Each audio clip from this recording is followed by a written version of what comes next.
Hi everyone, my name is Diane and you're watching my channel called Kids Speak. In this episode I'm going to be speaking about sleep positions for your Laryngomalacia child. So there are many different opinions out there and each mother and each father have their preferred method depending on what is most comfortable for their child. So what was most comfortable for my child was we were recommended to sleep my child on his tummy. And he did fantastically well on his tummy. From 7 weeks, he was flat on his tummy. We had the apnea monitor attached to him should there be any problems, because there are risks with your child sleeping on his or her tummy, but you just got to make sure that you are prepared for this and taking precautions. And our precaution was we had an apnea monitor. There are many other different positions for a Laryngomalacia child. Your pediatrician may inform you that your child should sleep elevated. So what you can do is you can actually get yourself a wedge. Well, that's what we call it here in South Africa. So it's quite a large wedge and you can sleep your child on top of it so your child is sleeping elevated.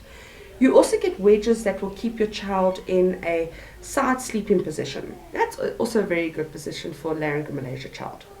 Now what I've noticed, and I never tried it myself, is a lot of mothers tend to put their babies in a rock and play, and I think that this is a fantastic idea. So rock and play I'll put up a picture of it now so you can see what it actually looks like, but it's a position that keeps your child almost sitting but lying back, and you get the nice ones that vibrate and play little lullabies, and I can imagine it's a fantastic way to have your child fall asleep. I don't know why I never thought of it, but I think the only real problem about that one is when your child becomes a wee bit too big for the rock and play.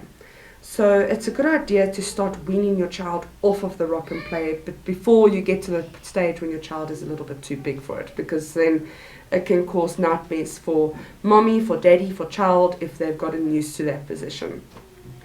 So spoken about lying on your tummy, your child being a tummy sleeper, your child being a back sleeper but slightly elevated. Your child can sleep on his or her side as well as sleeping in a little rock and play. There may be a whole bunch of other different sleep positions, but those are generally the most that have been spoken about and recommended for children with Laryngomalacia. Thank you very much for watching my video. I hope you enjoyed it. It was a very brief one, but basically all it did was inform you about different sleep positions for your Laryngomalacia child.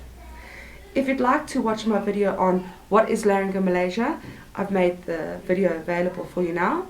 There's also another video about surviving Laryngomalacia, the story of Daniel. Have a look at it and you can see what we went through as parents and what my son went through with this congenital disease called Laryngomalacia. Keep well everybody and breathe easy. Wow.